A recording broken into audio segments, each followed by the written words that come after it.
않습니까? 천국은 분명히 있습니다. 할렐루야. 여러분, 그 천국을 바라보며 우리 믿음의 선배들처럼, 믿음장에서 믿음의 선배들이 믿음의 길을 걸었던 것처럼 믿음에 승리하는 모든 성도들 되시기를 주 이름으로 축복합니다. 우리 옆 사람들하고 같이 인사 나누시죠. 메리 추석.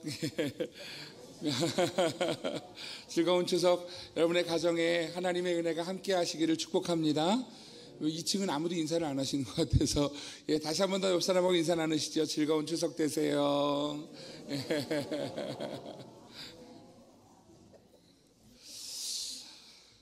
마태복음 14장 15장에 보면 성경에 두 사람의 이야기가 나오고 있는 것을 보게 됩니다. 먼저 14장에 나오는 사람은 우리가 잘 알고 있는 예수님의 제자, 그냥 제자 말고 수제자 베드로입니다. 어느 날 예수님께서 보리떡 5개와 물고기 2마리로 5,000명을 먹이셨습니다. 여러분, 예수님께서 하셨죠. 예수님께서 5,000명을 먹이셨어요. 말도 안 되는 이야기죠. 그런데 주님은 그것을 통하여서 주님이 우리에게 생명이 되시는 주님이심을, 생명의 떡이심을 보여주고 있습니다. 자, 예수님께서 그렇게 5,000명을 먹이시자 사람들은 예수님을 통해서 그들의 먹을 것을 채워주신 예수님을 그들이 왕으로, 임금으로 삼으려 합니다. 그때 예수님은 그들을 피해서 산으로 올라가시지요. 그리고 제자들은 이제 배를 타고 그래서 강 건너편으로 가고 있습니다. 근데 폭풍이 몰아붙였습니다. 폭풍이 몰아치자 제자들은 힘들었고 어려웠고 예수님은 그 제자들을 위해서 친히 물 위를 걸어 그 제자들에게 찾아가셨습니다. 여러분, 예수님이 물 위를 걸으셨다는 사실이 믿어지십니까? 우리 성가대만 믿으시는 것 같은 느낌이. 제가 전에도 이야기를 여러 번 했었던 이야기입니다만 어떤 목사님이 어렸을 때 교회를 갔어요. 3명의 친구들이 교회 끝나고 나오는 길에 한 친구가 하는 이야기예요. 야, 우리 전도사님 숨 뻥쟁이야, 뻥쟁이. 왜, 뭐가 뻥쟁인데? 뭐가 그렇게 불만인데? 그랬더니 그 친구가 하는 이야기예요. 세상에 어떻게 무리를 걷냐? 말도 안 돼. 그랬어요. 그러자 다른 친구가 이야기합니다. 야, 걸을 수 있어. 야, 바보야, 이렇게 걸으면 돼. 자, 봐봐. 한 걸음을 디뎌. 여기 물에 빠질 거야. 빠지기 전에 잽싸게. 이러면 걷는 거야. 별로 놀라지도 않으시네요. 놀라운 믿음 아닌가요? 근데 그걸 보면서 이 목사님이 어렸을 때 너무 황당했다는 거죠. 그 친구들한테 이렇게 이야기했답니다. 이 바보들아, 너희들이 하는 이야기는 사람에 대한 이야기고 사람이 무리를 걷는다면 거짓말이지만 하나님이 무리를 걷지 못하시면 그건 거짓말 아니냐? 하나님이 어떻게 무리도 못 걷냐? 여러분, 하나님이시기에 무리를 걸을 수 있지요. 하나님이 무리도 걷지 못하신다면 오늘 우리가 왜 하나님을 우리 하나님이라고 고백하겠습니까? 하나님은 천지만물을 지으신 하나님이요, 그 천지만물의 모든 이치를 뛰어넘으시는 하나님이심을 믿으시기를 주 이름으로 축복합니다. 여러분, 오늘 그렇게 무리를 걸어서 예수님이 오셨어요. 여러분, 예수님께서 무리를 걸어 오시자 여러분, 배 안에 있던 베드로가 무리를 걷는 예수님을 봤어요. 보고 나서 베드로가 예수님께 이렇게 이야기합니다. 마태복음 14장 28절에 보면 주여, 만일 주님이시거든 나를 명하사 무리로 오라 하소서. 제가 예수님이라면, 물론 예수님일 리가 없습니다만 제가 예수님이라면 아마 그럴 거예요. 야, 넌 안 돼. 너 몸무게가 많이 나가서 안 돼. 뭐 이랬을 것 같아요. 웃자고 얘기해도 웃지도 않으시고. 여러분, 그런데 예수님이 아주 간결하게 말씀하세요. 오라 그러세요. 오늘 14장 29절 30절 말씀 같이 한번 읽어보겠습니다. 같이 읽습니다. 시작. 오라 하시니 베드로가 배에서 내려 무리로 걸어서 예수께로 가되 바람을 보고 무서워 빠져가는지라 소리질러 이르되 주여 나를 구원하소서 하니. 아멘. 여러분, 성경은 분명히 기록합니다. 베드로가 무리를 걸었어요, 못 걸었어요?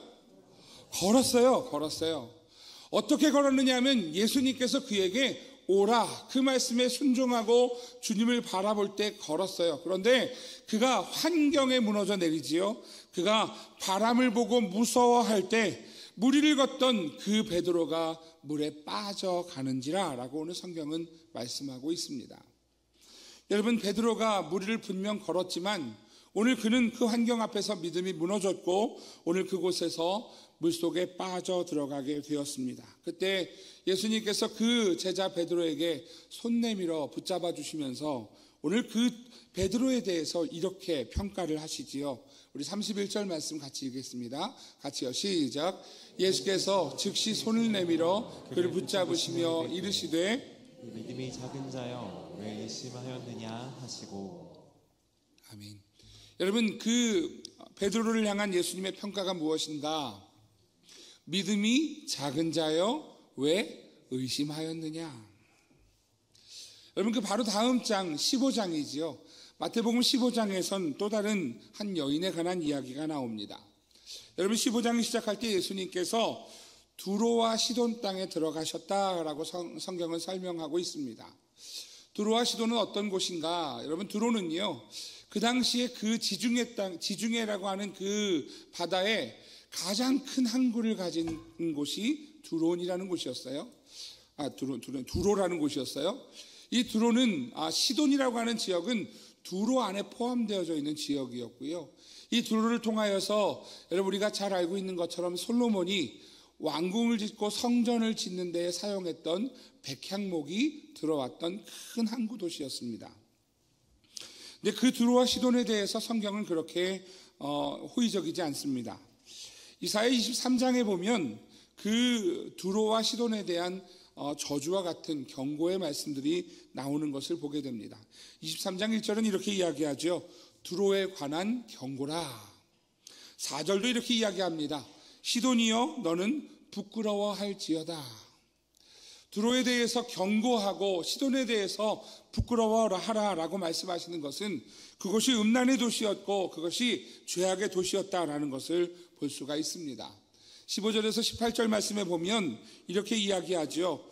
그날부터 두로가 한 왕의 연한같이 70년 동안 잊어버린 바 되었다가 70년이 찬 후에 두로는 기생의 노래같이 될 것이라. 기생의 노래같이 될 것이다 라고 이야기하죠. 또 16절에 이렇게 이야기합니다. 잊어버린 바 되었던 너 음녀여 수금을 가지고 성읍에 두루다니며 기묘한 곡조로 많은 노래를 불러서 너를 다시 기억하게 하라 하였느니라.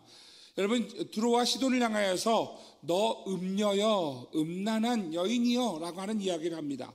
17절 18절 같이 읽겠습니다. 시작. 70년이 찬 후에 여호와께서 두로를 돌보시리니 그가 다시 값을 받고 지면에 있는 열방과 음란을 행할 것이며 그 무역한 것과 이익을 거룩히 여호와께 돌리고 간직하거나 쌓아두지 아니하리니 그 무역한 것이 여호와 앞에 사는 자가 배물리 먹을 양식 잘 입을 옷감이 되리라. 아멘. 여러분, 두로와 시돈에 대하여서 오늘 성경은요 음란한 땅이다 라고 가르쳐 주는 것이지요. 왜 두로와 시돈을 이렇게 하나님께서 저주를 하셨는가? 첫 번째는 이렇습니다. 두로와 시돈은 일단 이방 도시였습니다. 당시에 여러분 두로와 시돈은 하나님의 백성들이 가면 안 되는 이방 도시였어요. 구약 시대에 하나님은 이스라엘을 통하여서 구원을 시작하셨지요. 그래서 이스라엘의 순수한 신앙을 지켜내기 위해서 하나님은 이방 족속들과 연결되지 않도록 하나님의 순수한 믿음을 지켜낼 수 있도록 여러분 구약에서는요 하나님이 철저하게 그 길을 이렇게 보호하시지요. 네, 두로와 시돈은 이방 도시였어요. 두 번째는 이렇습니다. 솔로몬 시대에 이 시돈 땅에서 아스다롯이라고 하는 이 우상이지요. 나중에 보면 아세라라고 하는 아스타롯이 이곳을 통해 이스라엘 땅으로 들어오게 됩니다. 그래서 이스라엘의 바알과 아세라의 우상 섬기는 일들이 전파되기 시작합니다. 이게 두 번째 이유이고요. 세 번째 이유는 이렇습니다. 남북 이스라엘 유다를 통틀어서 가장 악한 왕이었던 아합과 가장 악한 왕비였던 아합의 아내 이세벨, 그 이세벨이 시돈 왕 엣바할의 딸이었다는 것이지요.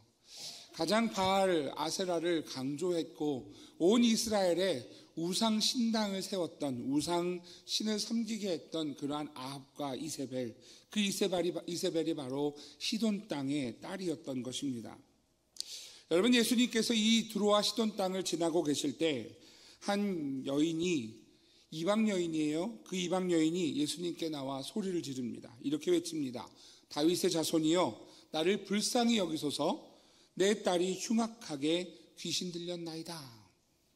여러분, 지금 예수님을 향하여서 소리 지르는 한 여인인 거예요. 다윗의 자손이여, 나를 불쌍히 여기소서.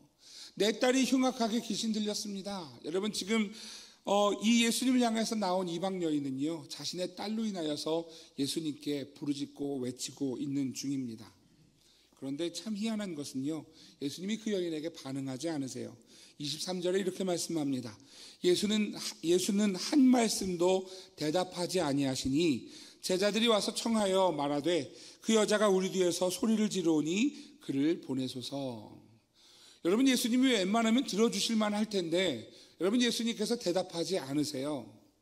이 여자가 오죽 급하면 소리를 질러가면서 예수님을 찾았더니 제자들이 시끄러웠던 것 같습니다. 예수님께 이야기하는 것이지요. 그 여자가 우리 뒤에서 소리를 지르니 웬만하면 그를 보내주십시오 라고 요청하는 것이지요. 여러분, 그러자 예수님께서 그에게 이야기를 했습니다. 예수님께서 이렇게 말씀하시지요. 24절 말씀에 나는 이스라엘 집에 잃어버린 양 외에는 다른 데로 보내심을 받지 아니하였노라. 여러분, 예수님 시대에 예수님이 이방인들에게도 복음도 전하셨고 치료하기도 하셨어요. 그런데 오늘 예수님이 유독 이 여인에게는요, 오늘 대답도 하지 않으셨고 이렇게 표현하시지요. 이스라엘 집에 잃어버린 양 외에는 다른 데로 보내심을 받지 않았다. 아직 때가 되지 않았다는 의미예요. 예수님께서 구원을 완성하신 것이 이 유대인을 통하 이스라엘을 통하여서 구원을 완성하셔야 되었기에 오늘 예수님은요, 오늘 이스라엘의 집에 잃어버린 양 외에는 다른 데로 보내심을 받지 않았다라고 아직 오늘 이방인들 향해서 경계하는 이야기를 하고 계시지요. 하지만 여러분, 우리는 기억해야 합니다. 예수님은 이방인들, 우리들을 위해서도 십자가에 죽으셨습니다. 그것이 오늘 말씀 가운데 오늘 이 여인에게 베푸시는 은혜의 시작점들이 보여지지요. 이 여인이 그러한 예수님께 이야기합니다.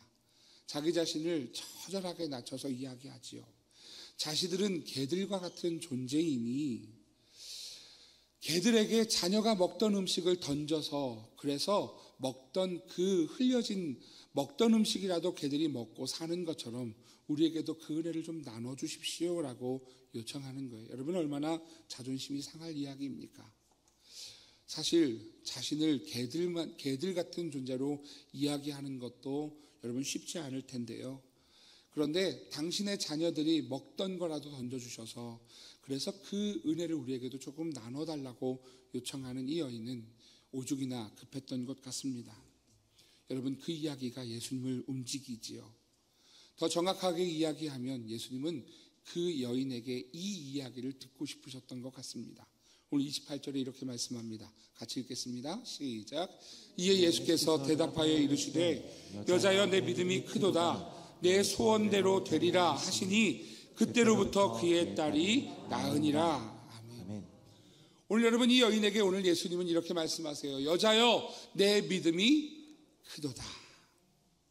내 소원대로 되리라. 여러분, 예수님께서요, 지금 14장의 제자 베드로와 15장의 이방 여인과 오늘 비교하는 것처럼 오늘 믿음의 분량에 관한 이야기를 하더라라는 거예요. 한 사람에게는 믿음이 작은 자요, 또 한 사람에게는 내 믿음이 크도다. 여러분, 좀 아이러니하지 않으십니까? 원래 우리가 알던 지식으로 따지자면 예수님을 다 버리고 예수님을 쫓았던 제자들의 믿음이 더 커야 하지 않을까요? 모든 것을 다 내버리고 예수님을 따랐던 제자, 그것도 그냥 제자 아니고 수제자라고 하는 베드로에게 더 큰 믿음이 있어야 하는 것 아닐까요? 그런데 오늘 이 말씀의 가장 중요한 포인트 중에 하나가 이것이지요. 믿음이 작은 자여, 그리고 내 믿음이 크도다. 제자에게는 믿음이 적은 자요, 작은 자요라고 이야기하시고요. 이방 여인에게는 오히려 그 믿음이 없어야 정상인 그 여인에게는 오늘 예수님이 이렇게 말씀하시는 거예요. 내 믿음이 크도다. 우리가 알고 있는 상식을 뒤집습니다.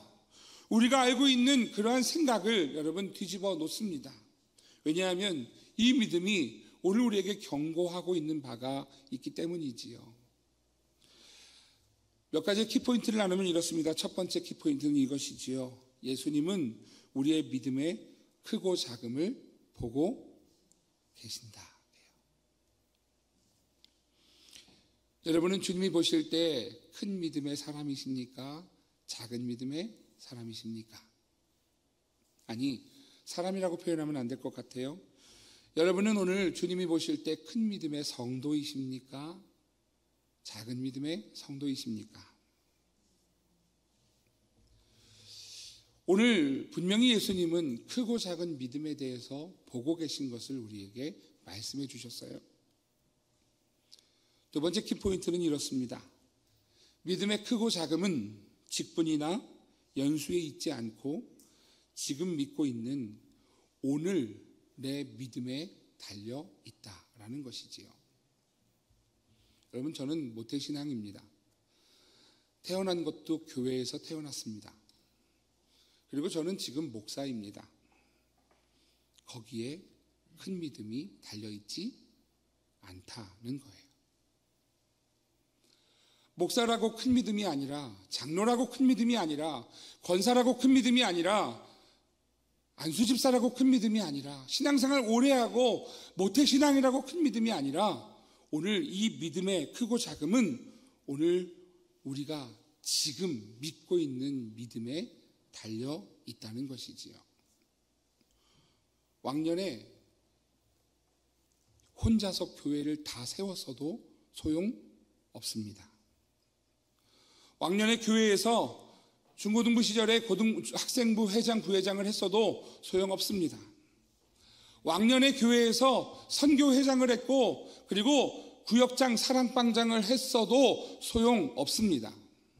오늘 믿음이 중요한 것이지요. 세 번째 키포인트는 이것입니다. 믿음의 크고 작음은 예수님에 대한 전적 신뢰가 있는가 하는 문제입니다. 예수 그리스도를 전적으로 신뢰하고 있는가? 전적으로 나 자신을 예수님께 던져서 예수님께 맡기고 있는가? 아니면 오늘 반쯤 담궈 있는 신앙은 아닌가라는 것이지요. 오늘 그 믿음이 오늘 성경은 우리에게 보여주고 있는 믿음입니다. 오늘 14장과 15장이 그 믿음의 크고 작음에 대한 이야기를 하고 있다면 오늘 본문 말씀 9절 말씀은 그 믿음이 우리에게 어떻게 복이 되는가를 가르쳐주는 것, 그것이 오늘 본문 말씀이라고 이야기할 수가 있습니다. 오늘 마태복음 9장 27절에서 31절 말씀, 오늘 본문 말씀 전체 말씀을 우리 같이 한번 한 목소리로 읽어보고 싶습니다. 같이 읽겠습니다. 같이 읽습니다. 시작. 예수께서 거기에서 떠나가실새 두 맹인이 따라오며 소리질러 이르되 다윗의 자손이여 우리를 불쌍히 여기소서 하더니 예수께서 집에 들어가심에 맹인들이 그에게 나아오거늘 예수께서 이르시되 내가 능히 이 일을 할 줄을 믿느냐? 대답하되 주여 그러하오이다 하니 이에 예수께서 그들의 눈을 만지시며 이르시되 너희 믿음대로 되라 하시니 그 눈들이 밝아진지라. 예수께서 엄히 경고하시되 삼가 아무에게도 알리지 말라 하셨으나 그들이 나가서 예수의 소문을 그 온 땅에 퍼뜨리니라. 아멘. 여러분, 예수님이 가실 때 오늘 두 맹인, 소경, 눈을 볼 수 없는 두 맹인이 예수님을 따라옵니다. 그리고 예수님께 소리를 질렀습니다. 다윗의 자손이여 우리를 불쌍히 여기소서. 아까 우리가 15장에서도 이방 여인이 예수님을 향해서 다윗의 자손이라고 부르는 것을 보았었죠. 왜 다윗의 자손이라고 부르고 있는가? 마태복음의 관점이 그렇습니다. 우리가 잘 알고 있는 것처럼 마태복음 1장은요 예수 그리스도를 뭐라고 소개하느냐 하면 아브라함의 자손, 다윗의 자손이라고 가르쳐주고 있지요. 다윗의 자손이라고 하는 말은 또 다른 의미가 하나 더 있지요. 여러분 가운데 그런 분들 계시지 않으세요? 여러분들이 가진 성씨에 대한 이야기를 할 때가 있지요. 저는 김씨입니다. 저는 땡땡 김씨예요. 우리 조상 중에 누가 있다, 이런 얘기들 할 때 있지 않나요? 그런 얘기하면 우리 강도사님이 이렇게 어깨를 딱 이렇게 하고 저희는 왕족 집안입니다, 이렇게 얘기를 해요. 이제 허전사님 옆에서 그러죠. 우리는 허준입니다, 이렇게. 여러분, 우리 조상들을 그렇게 이야기하잖아요, 그죠? 근데 여러분, 지금 다윗의 자손이라고 하는 것은요, 다윗이 누구예요? 이스라엘의 가장 위대한 왕이에요. 다시 말하면 예수님 앞에 지금 다윗의 자손이여라고 외치는 것은요, 당신도 다윗의 자손, 왕족입니다. 이 고백은요, 나의 왕입니다라는 의미를 포함하고 있는 이야기다라고 할 수가 있겠지요. 두 맹인이 예수님께 이렇게 고백하는 거예요. 다윗의 자손이여 우리를 불쌍히 여기소서. 여러분, 그러한 맹인들에게 예수님께서 이렇게 말씀하시지요. 내가 능히 이 일 할 줄을 믿느냐? 내가 너희들의 눈을 고쳐줄 수 있는 줄 믿느냐? 그러자 맹인들이 대답합니다. 주여, 그러하오이다. 주여, 믿습니다 라는 이야기를 한 것이지요. 그러자 여러분, 29절에 예수님께서 이렇게 말씀하시는 거예요. 그들의 눈을 만지시며 이르시되 너희 믿음대로 되라. 여러분, 오늘 저를 좀 따라해 주십시오. 너희 믿음대로 되라. 한 번 더 따라해 주십시오. 너희 믿음대로 되라. 여러분, 오늘 그 믿음에 대하여 어떻게 우리가 복을 받는가, 오늘 우리에게 말씀하시는 거예요. 너희 믿음대로 되라라고요. 여러분, 우리는요 가끔 이 믿음에 대하여서 우리는 혼란스러워합니다. 왜냐하면 이 믿음은 누가 주시는 거예요? 성령이 주시는 거예요. 우리가 뭔가 잘해서 받는 것 아니라 은혜로 주어졌다라고 성경이 우리에게 가르치기 때문에, 그래서 믿음 없는 것을 우리 탓하지 않고 주님 탓하고 성령님 탓하고 있지는 않나요? 그래서 너무 안심하고 있지는 않나요? 그런데 여러분, 오늘 성경은요 이 믿음을 어떻게 사용하느냐, 오늘 이렇게 말씀하시는 거예요. 너희 믿음대로 된다라고 하는 사실이지요. 여러분, 이 믿음이 오늘 우리의 믿음이 되기를 주의 이름으로 축복합니다. 믿음에 대하여 오늘 첫 번째로 이렇게 말씀합니다. 예수님의 능력은 그들의 믿음을 사용하셨다는 것입니다. 제가 오늘 이 말구를 좀 바꿨어요. 왜냐하면 오해 소지가 있어서요. 원래 처음에 만들었던 문구는 이것이었습니다. 예수님은 자신의 능력을 사용하시기보다 그들의 믿음을 사용하셨다는 것입니다. 여러분, 예수님은요 그들이 믿음의 고백을 하지 않아도 능력의 하나님이세요. 예수님은 얼마든지 할 수 있는 능력의 하나님이세요. 하지만 오늘 예수님은 자신의 능력을 사용하시는 것을 그냥 사용하지 않으시고 오늘 그 믿음의 고백을 사용하셨다라고 하는 것이지, 믿음을 사용하시는 주님이시다라는 거예요. 오늘 본문 말씀 9장 앞장에 보면 8장에 보면 백부장의 이야기가 나옵니다. 백부장이 자신의 하인이 몸이 아프자 예수님께 나와서 고쳐달라 이야기하죠. 예수님이 그 백부장에게 가려고 했습니다. 그런데 오늘 오지 마십시오. 주님이 여기서 말씀만 하셔도 제 하인이 낫겠습니다. 오늘 그 백부장의 믿음을 향하여서 예수님은 8장 13절에 이렇게 말씀합니다. 백부장에게 이르시되 가라, 내 믿음대로 될지어다. 내 믿음대로 될지어다. 오늘 여러분, 예수님은요 너의 믿음을 사용한다라고 말씀하시는 거예요.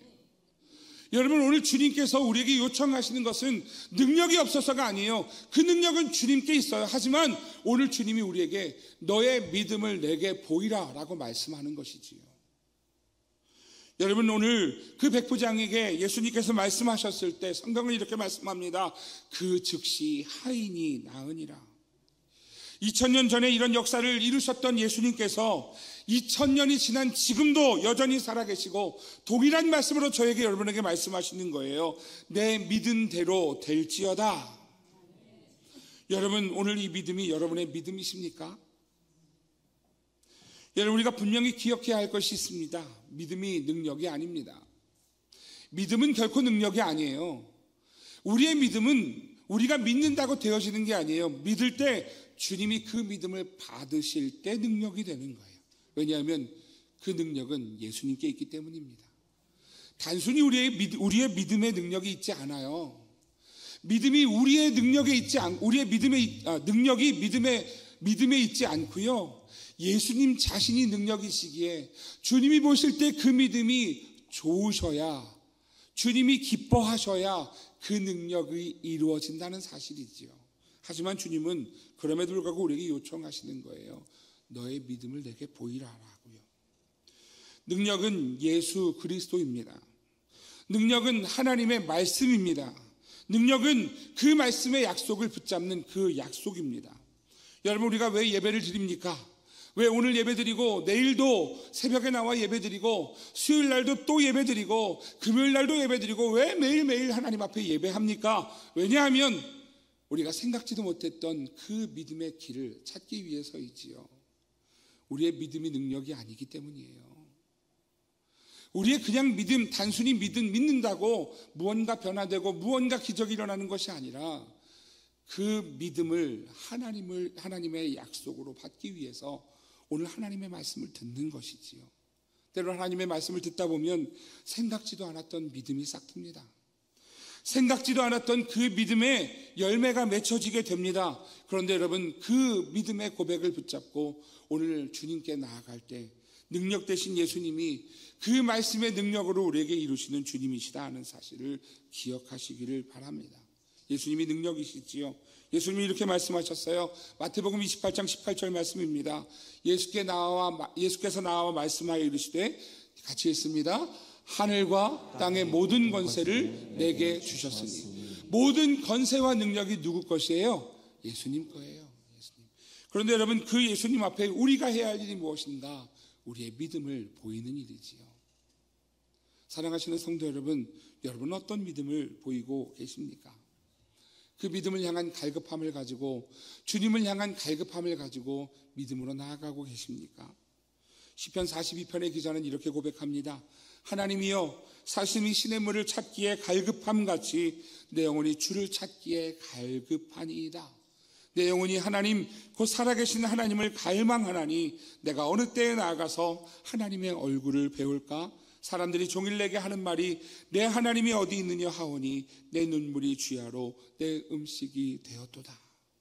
여러분, 하나님을 갈망하는 믿음으로부터 여러분, 주님을 향한 믿음을 주님 앞에 고백하며 믿음으로 나아가시기를 주의 이름으로 축복합니다. 두 번째, 믿음에 대하여 이렇게 말씀하지요. 예수님은 그들에게 믿음의 행동을 요구하셨다라는 것이에요. 여러분, 그 행동은 믿음이라고 말만 하는 것이 아니라 오늘 액션을 이야기하는 것입니다. 예레미야서에 보면 여호와의 말씀이 예레미야 선지자에게 임합니다. 그때 이렇게 말씀하지요. 2절 3절 33장 2절 3절 같이 읽습니다. 시작. 이를 행하시는 여호와, 그것을 만들며 성취하시는 여호와, 그의 이름을 여호와라 하느니가 이와 같이 이르시도다. 너는 내게 부르짖으라. 내가 내게 응답하겠고 내가 알지 못하는 크고 은밀한 일을 내게 보이리라. 아멘. 아멘. 여러분, 여기에서 하나님은 어떤 하나님으로 말씀하시느냐 하면 이를 행하시는 분, 그것을 만들어 성취하시는 하나님, 오늘 그 하나님이 하나님이라고 가르쳐 주지요. 그러면서 이렇게 말씀합니다. 너는 내게 부르짖어라. 부르짖을 때 내가 너에게 응답하겠고 내가 알지 못하는 크고 은밀한 일을 내게 보이겠다. 여러분, 내가 알지 못하는 크고 은밀한 일은 뭘까요? 우리도 모르는 일이에요. 하나님의 계획이에요. 하나님이 우리를 향한 복을 이야기하는 것이지요. 이만큼 준비해 놓으신 그 복을 오늘 말씀하시는 거예요. 그 복을 받기 위해 뭐라고 말씀하시냐면 너는 내게 부르짖어라. 이번 주에 새벽 예배 시간에 우리 강도사님이 고해성사 같은 걸 했어요. 뭐라고 이야기했느냐 하면, 여러분, 아무리 새벽 예배를 나와도 적응이 안 돼요. 새벽 예배를 그렇게 나와서 진짜 불을 켜고 불을 끄고 또 음향도 보고 또 인도도 하고 이러는데 그래도 새벽 예배가 적응이 안 돼요. 일어날 때 힘들어요. 저도 고백할게요. 저도 힘들어요. 어떤 분이 그러시더라고요. 목사님, 저는 힘들어서 그거 못해요. 죄송하지만 힘들지 않은 사람 아무도 없어요. 새벽 예배 힘들지 않은 사람 정말 없어요. 그런데 하나님 앞에 몸부림치며 하나님 앞에 매달리는 거예요. 이게 행동이에요. 여러분, 너무너무 힘든데요. 새벽에 일어나는 건 너무 힘든데요. 몸부림치며 일어나며 하나님 앞에 나아가 기도하는 거예요. 어떤 날은요, 아픈 몸을 이끌고 하나님 앞에 나아가 기도하는 거예요. 그렇게 해서라도 하나님 앞에 내 믿음을 보이기 위해서 주님 앞에 나아가는 거예요. 여러분, 이게 오늘 주님이 우리에게 요구하시는 일이라는 거예요. 네, 여러분, 점점 안 그래지지요. 힘든 거 안 합니다. 목사님, 저는요 힘들어서 새벽에 못 일어나요. 저는 못해요. 이러고 말아요. 아무리 오래 새벽 예배 드려도 일주일만 무너지면요, 여러분, 그러면 무너져요. 아마 새벽 예배 하시는 분들 아실 거예요. 여러분, 그래도 하나님 앞에 나와 몸부림치는 거죠. 왜냐하면 하나님이 기뻐하시는 믿음을 살기 위한 몸부림이에요. 저 어렸을 때 새벽 예배 몇 시였는지 아세요? 많이 아실 거예요. 새벽 4시였어요. 4시. 여러분, 그 새벽 4시에도요 교회가 빈자리가 없었어요. 그런데요, 어느 날 4시 힘들다고 4시 반이 됐어요. 그래도 그때까지만 해도요 몸부림치면서 나왔어요. 근데요, 어느 날 되니까요 5시가 됐어요. 5시가 돼도요 그래도 믿음의 선배들이 또 지켜내고 있어요. 근데 요즘에 제가 저희 교회 와서 제가 사실 놀란 일이에요. 요즘에 대부분 많은 교회들이 5시 반에 새벽 예배 드려요. 근데 우리 교회 5시 예배 드리더라고요. 얼마나 감사해요. 자리가 비어서 그렇지, 그죠? 요즘에 6시까지도 변했어요. 뭐 이해해요. 왜냐하면 그래서라도 새벽에 나와 기도하는 사람이 있다면, 한 명이라도 나와서 기도의 자리를 지키는 사람이 있다면 6시 아니라 7시에도 할 수 있겠지요. 그런데 문제는 그래도 안 해요. 새벽 4시일 때보다 더 안 해요. 왜냐하면 우리의 갈급함을, 우리의 믿음을 하나님 앞에서가 아니라 여러분 다른 곳에서 찾고 있기 때문은 아닌가요? 목사님, 저는요 아침에 못 일어나요. 저도 못 일어나요. 다 못 일어나요. 핸드폰을 여기다 놓고 자요. 알람을, 여러분 제 핸드폰 보시면요 알람을 8개 맞춰놨어요. 5분마다 울려요. 그래도 못 일어나요. 그래도 또 몸부림치는 거예요. 그게 믿음이에요. 위급한 사람은 합니다. 하나님 앞에요, 위급한 사람은요 하나님 앞에 매달립니다. 여러분, 오늘 27절에 보면은요 맹인이요 너무 급해서요 주님 앞에 매달리는 거예요. 다윗의 자손 예수여, 우리를 불쌍히 여기소서. 마태복음 15장에서도 이방 여인도요 전혀 자신에게 그 은혜가 임하지 못하는 상황 속에 있지만 오늘 그 주님 앞에 시끄러우리만큼 매달리는 거예요. 다윗의 자손 예수여, 우리를 불쌍히 여기소서. 여러분, 오늘 그곳에서 주님 역사가, 능력이 시작된다는 사실을 여러분 기억하시기를 주 이름으로 축복합니다. 아까보다 아멘 소리가 작아졌어요. 할렐루야. 여러분, 이 믿음이 우리에게 지금 없어져 가서 교회가 없다고요. 아까 제가 광고 시간에 말씀드렸죠. 여러분, 1년에 여러분 4%씩 지금 교회 성도들이 감소하고 있어요. 이제 얼마 남지 않았어요. 여러분, 믿음의 세대가 무너지기 시작했다고요. 여러분, 어떤 믿음을 사시겠습니까? 목사님이 걱정이지 뭐. 그죠? 저까진 괜찮을 것 같아요. 우리 허전사님하고 이강사님 어떡하나. 아니요, 주님 나라 어떡하나. 여러분, 오늘 18절 말씀에서요, 오늘 예수님께서 누가복음 18장 말씀에서요 18절 말씀에 재판장이 나옵니다. 이 재판장에게 원한 때문에 힘들어하던 과부가 와서 쪼르기 시작합니다. 재판장이 번거로웠어요. 귀찮았어요. 괴로웠어요. 그래서 안 들어주고 싶은데 들어주는 것이죠. 근데 그 말씀 시작이 이래요. 누가복음 18장 1절이죠. 같이 읽습니다. 시작. 예수께서 그들에게 항상 기도하고 낙심하지 말아야 할 것을 비유로 말씀하여, 지금 재판장에게 과부가 이야기하는 것이 기도를 가르치기 위한 일이다라고 말씀하는 거예요. 그러면서 이 이야기가 끝날 때 7절에서 이렇게 말씀합니다. 하물며 하나님께서 그 밤낮 부르짖는 택하신 자들의 원한을 풀어주지 아니하시겠느냐? 그들에게 오래 참으시겠느냐? 밤낮 하나님 앞에 부르짖는 자의 그 기도를 하나님이 안 들어주시겠냐? 이거예요. 여러분, 밤낮 부르짖고 계십니까? 여러분, 하나님 앞에 밤낮 그 믿음을 보이고 계십니까? 더 중요한 것 하나 더 보여드릴까요? 그 다음 절이에요. 18장 8절, 누가복음 18장 8절이에요. 같이 읽습니다. 같이요. 시작. 내가 너희에게 이르노니 속히 그 원한을 풀어주리라. 그러나 인자가 올 때에 세상에서 믿음을 보겠느냐 하시니라. 아멘. 여러분, 죄송합니다만 교회에 목사도 장로도 권사도 안수집사도 계속 늘어나요.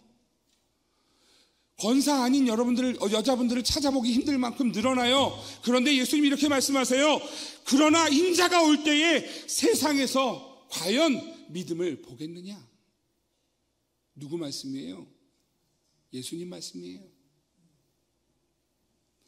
예수님이 뭐라 말씀하시냐면, 내가 다시 올 때에 진짜 믿음이 보이겠니?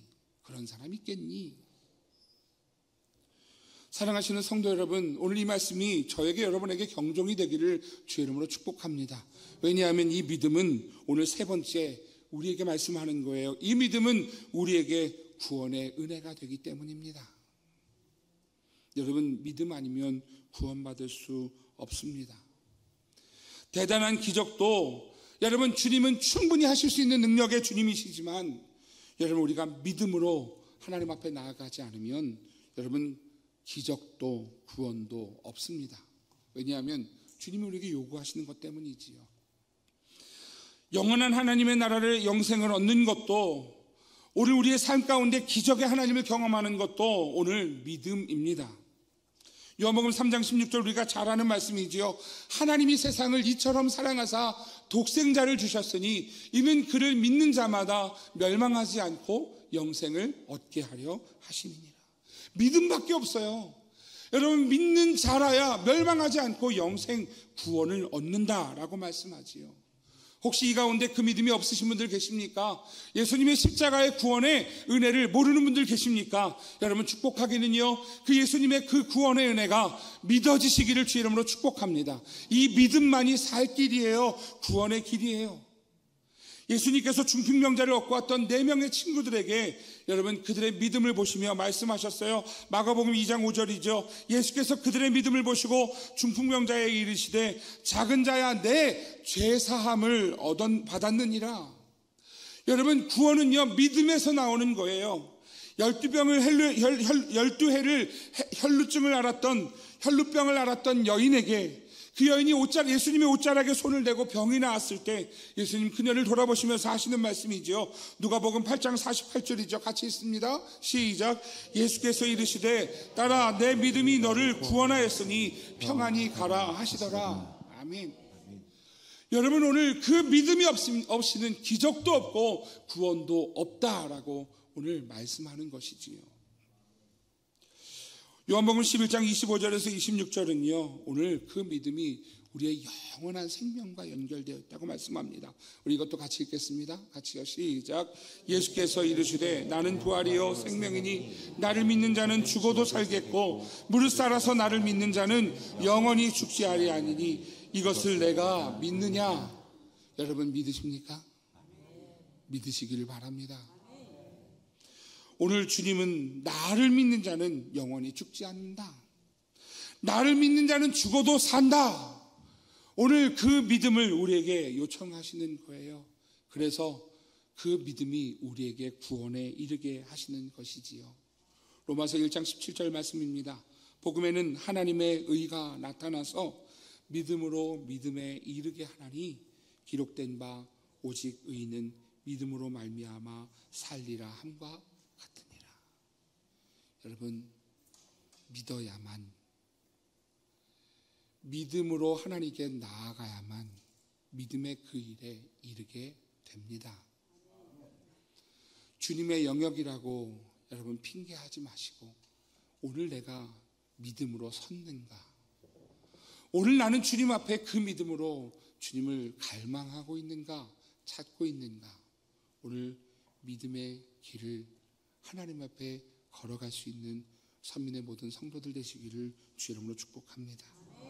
여러분, 오늘 이 말씀을 준비하면서 이런 하나님 앞에 고백을 드렸어요. 하나님, 오늘 이 말씀을 저도 믿음으로 받게 하시고 성도들도 믿음으로 받게 하셔서 하나님, 우리 선민교회에 정말 구원의 역사와 자녀의 복과 병마와 싸우는 모든 성도들에게 치료의 은혜가 있게 해 주십시오. 왜냐하면 믿는 자에게 주시는 은혜이기 때문입니다. 사랑하시는 성도 여러분, 믿음으로 일어납시다. 하나님 앞에 믿음 없음을 하나님 앞에 고민하고 한탄하며 주님을 찾는 주의 성도들 되시기를 주의 이름으로 축복합니다. 오늘 우리가 다윗의 자손 예수여 나를 불쌍히 여기소서라고 믿음으로 나아갈 때 오늘 구원의 역사와 치료의 역사와 온전하게 하시는 역사와 오늘 기적의 역사가 우리 가운데 함께 하실 줄 믿습니다. 오늘 그 믿음으로서는 우리 모든 선민의 성도들과 가정들 다 되시기를 주의 이름으로 축복합니다. 여러분, 우리 가슴에 손을 얹고 우리 같이 기도하죠. 혹시라도 불편한 마음이 있었다면 여러분, 오늘 하나님 앞에 하나님이 주시는 말씀으로 받으시기를 부탁을 드립니다. 하나님 앞에 나는 믿음을 보이고 있는가? 하나님의 능력을 그냥 아무 믿음 없이 능력만 바라고 있는 오늘 그 모습은 아닌가? 오늘 하나님 앞에 오늘 기도하며 나아갈 때 우리 자신의 믿음이 하나님 앞에 다시 세워지는 복된 시간이기를 축복합니다. 기도하겠습니다.